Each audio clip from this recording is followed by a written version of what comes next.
खबर की ओर आपको बता दें कि विधानसभा चुनाव से पहले भाजपा के दिग्गजों ने पूरी ताकत झोंक दी है और इसी के चलते भाजपा की जिला और महानगर कमेटी को चुनावी प्रबंधन के गुर सिखाने के लिए राष्ट्रीय अध्यक्ष जेपी नड्डा शाहजहांपुर दौरे पर हैं। यहां जेपी नड्डा रेती रोड स्थित पार्टी कार्यालय में संगठन के नेताओं के साथ बैठक करेंगे, बूथ मैनेजमेंट सिखाएंगे और साथ ही गांधी भवन में प्रबुद्ध वर्ग के लोगों से मुलाकात कर चुनावी माहौल को परखेंगे। इसी बीच जेपी नड्डा कटिया टोला में डोर टू डोर जनसंपर्क कर पार्टी प्रत्याशी के लिए वोट भी मांगेंगे। इधर मुख्यमंत्री योगी आदित्यनाथ भी मेरठ दौरे पर हैं, जहां वे डोर टू डोर प्रचार करेंगे, जबकि दूसरी तरफ समाजवादी पार्टी के राष्ट्रीय अध्यक्ष अखिलेश यादव और राष्ट्रीय लोकदल के राष्ट्रीय अध्यक्ष चौधरी जयंत सिंह अपना चुनाव प्रचार अभियान संयुक्त रूप से शुरू करेंगे। दोनों ही नेता मेरठ में संयुक्त प्रेस वार्ता भी करेंगे।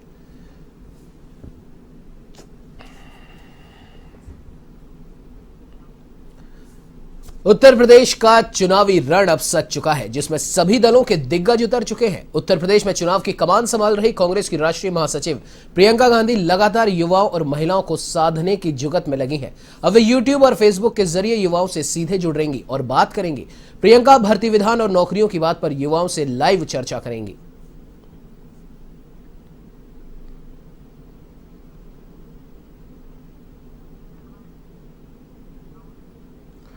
तो प्रदेश में कोरोना मामलों को देखते हुए शासन प्रशासन हर संभव तैयारी कर रहा है और इसी के मद्देनजर मुख्यमंत्री योगी लगातार अस्पतालों में जाकर वहां की व्यवस्थाओं को देख रहे हैं और हालातों का जायजा ले रहे हैं। इसी कड़ी में वे मेरठ पहुंचे, जहां उन्होंने Lala Lajpat Rai memorial medical college में कोविड वार्डों का निरीक्षण किया और वहां की व्यवस्थाओं का जायजा लिया।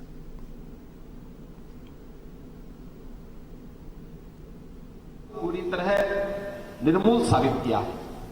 आप इस बात को महसूस कर रहे होंगे कि वर्तमान में तीसरी वेव कोविड की चल रही है।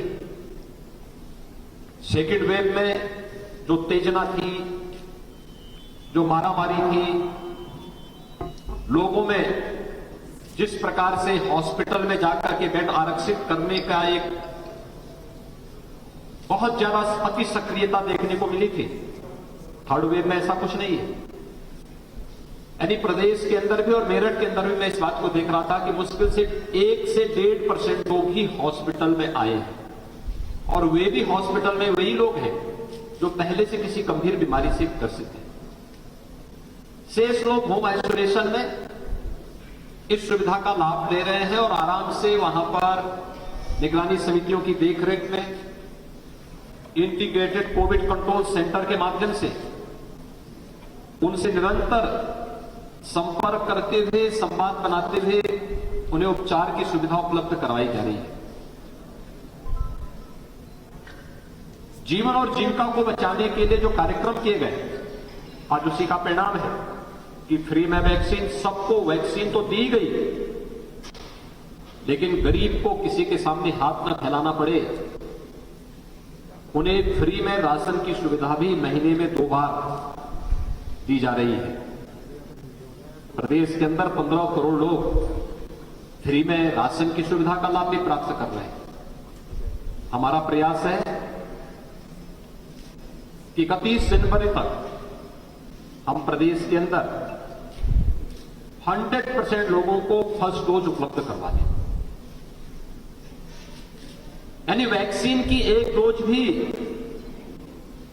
कोरोना महामारी के खतरे से 75% तक बचाव का रास्ता निकाल देती है।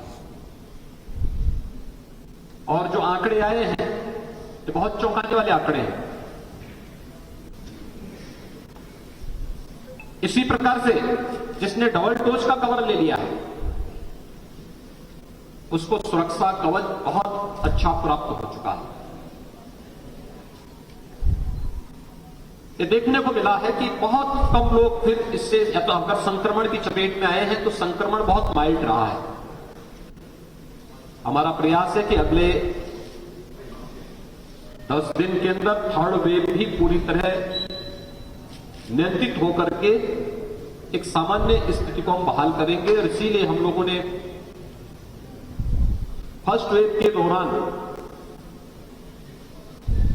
लॉकडाउन और कोरोना कर्फ्यू को छोड़ दिया जाए तो शेष सामान्य जनजीवन को हम लोगों ने सामान्य रूप से चलने दिया।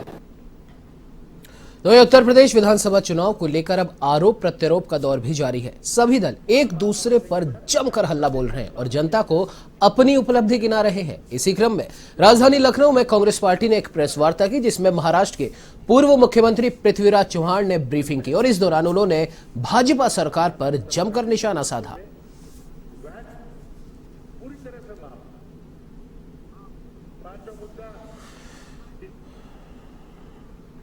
तो वही छत्तीसगढ़ के मुख्यमंत्री भूपेश बघेल आज आगरा में कांग्रेस प्रत्याशियों के लिए प्रचार कर रहे हैं। वो 2 दिन यहां प्रवास करेंगे। बता दें कि भूपेश बघेल पंचकुइया में आयोजित होने जा रहे युवा संसद कार्यक्रम में शामिल होंगे। इसके बाद वे बाईपास रोड पर व्यापारियों से संवाद करेंगे और इसके अलावा वे सदर भट्टी कमला नगर में जनसंपर्क भी करेंगे। तो वहीं कल मुख्यमंत्री बघेल ग्रामीण क्षेत्रों में चुनाव प्रचार करेंगे।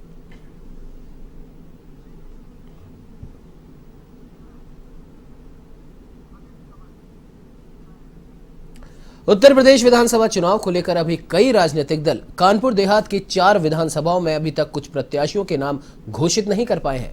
तो वही समाजवादी पार्टी ने भी इनमें से एक सिकंदरा के लिए अपने प्रत्याशी का नाम घोषित नहीं किया। नामांकन की बात अगर की जाए तो जनपद से समाजवादी पार्टी के कमलेश दिवाकर ने अपना पहला नामांकन पर्चा भर दिया है और इसी के साथ नामांकन की इस दौड़ में अपने आप को अव्वल दर्ज करा लिया है। उन्होंने बीजेपी सरकार पर तंज कसते हुए कहा कि भाजपा सरकार में विकास के नाम पर कुछ नहीं हुआ। समाजवादी पार्टी विकास की तर्ज पर काम करेगी।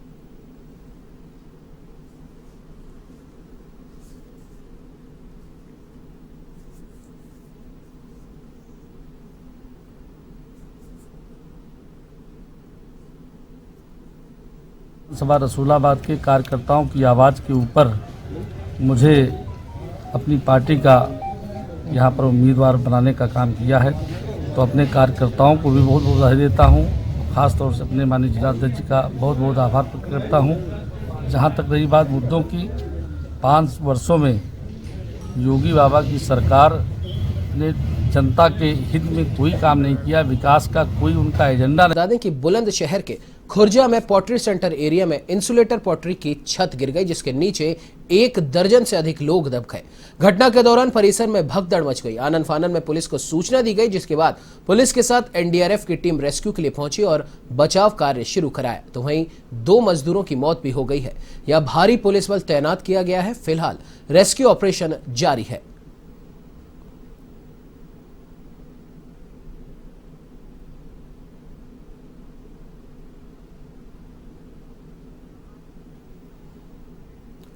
तो वहीं उत्तर प्रदेश के हरदोई के शाहबाद कस्बे में उस समय सनसनी फैल गई जब एक मकान में एक महिला और पुरुष का शव मिला। मामले की सूचना पाकर अपर पुलिस अधीक्षक सीओ के साथ मौके पर पहुंचे और शवों को कब्जे में लिया। एसपी के मुताबिक अभी तो धुएं की वजह से मौत की आशंका जताई जा रही है। हालांकि पोस्टमार्टम रिपोर्ट में मौत के कारणों का सही पता लग सकेगा।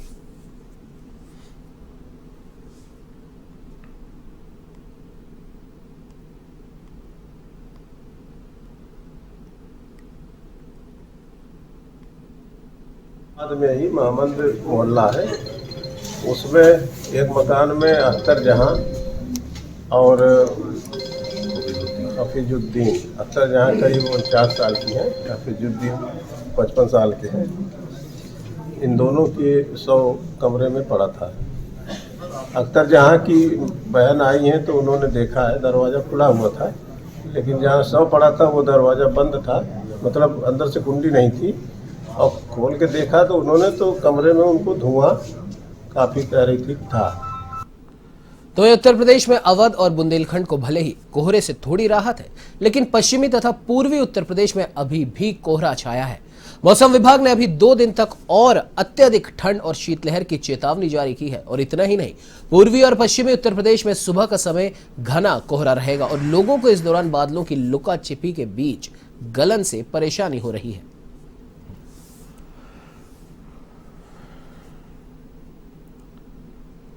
तो वहीं बुलंदशहर के जिला कारागार के सभी बंदियों और कर्मचारियों को आईएसओ के प्रमाण पत्र से नवाजा गया है। यह सर्टिफिकेट स्वास्थ्य, सुरक्षा, संरक्षा के अंतर्राष्ट्रीय मानकों के अनुरूप दिया गया है।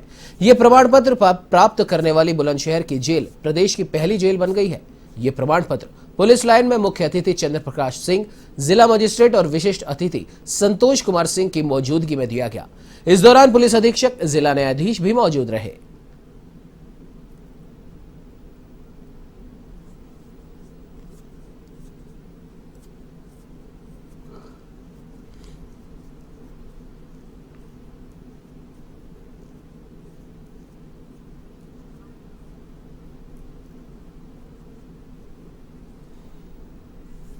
वहीं महाराजगंज जिले के नौतनवा में संचालित गोरखा सैनिक कल्याण समिति की ओर से एक सराहनीय कदम उठाया गया है, जिसके तहत समिति के लोग देश भर में भारतीय फोर्स में शामिल जवानों को मात्र 100 रुपए में 5 स्टार जैसी सुविधा दे रहे हैं।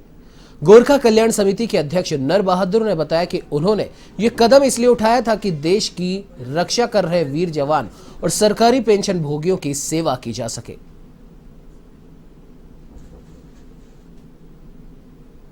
कार्यालय खोलने का हमारे संगठन का मेन उद्देश्य यह था कि हमारे यहाँ से जितने भी लेडीज़ बूढ़े लोग यहाँ से गोरखपुर जाते थे, हैदराबाद, देहरादून, सिक्किम, मणिपुर जाते थे, उनको बहुत कठिनाइयों का सामना करना पड़ता था। तो हमने सोचा एक छोटा सा पहल किया जाए जिससे जो है किसी न किसी को जो है यहाँ से सुविधा प्रदान हो सके। तो हमने छोटा सा जो है 22 मार्च 2018 को हमने खोला, लेकिन हमको ये पता नहीं था कि ये हमारा इतने विराट रूप पे काम चलेगा। धीरे धीरे आदमी लोग आते गए और धीरे धीरे सब समझने लगे। यहाँ से जो है पूर्व सैनिकों का नहीं, ऑल भारत पे जितने भी पेंशन धारक है, चाहे वो मतलब भविष्य निधि का पेंशन धारक हैं, कोई बिजली विभाग के, कोई टीचर्स हैं, हर एक का काम हम लोग यहीं से करते हैं निःशुल्क। और जो हमारे संस्था के सदस्य हैं उनको जो हम अपना सदस्यता शुल्क लेते हैं उनसे हम और सदस्य बनाते हैं, उसी पैसे से हम लोग जो है सारे को वही सुविधा फ्री में देते हैं। हमने एक जो है पहल किया हुआ, एक 2 बेड का गेस्ट रूम बना दिया यहाँ पे सबके लिए, और वहाँ पे हमने 100 रुपया चार्ज रखा हुआ है। और वहाँ पे जो है सारी सुविधाएं, वहाँ पे आपको कुछ नहीं करना, सिर्फ अपने हाथ से बनाना है, खाना है, और सब कुछ मतलब यहाँ से फ्री है।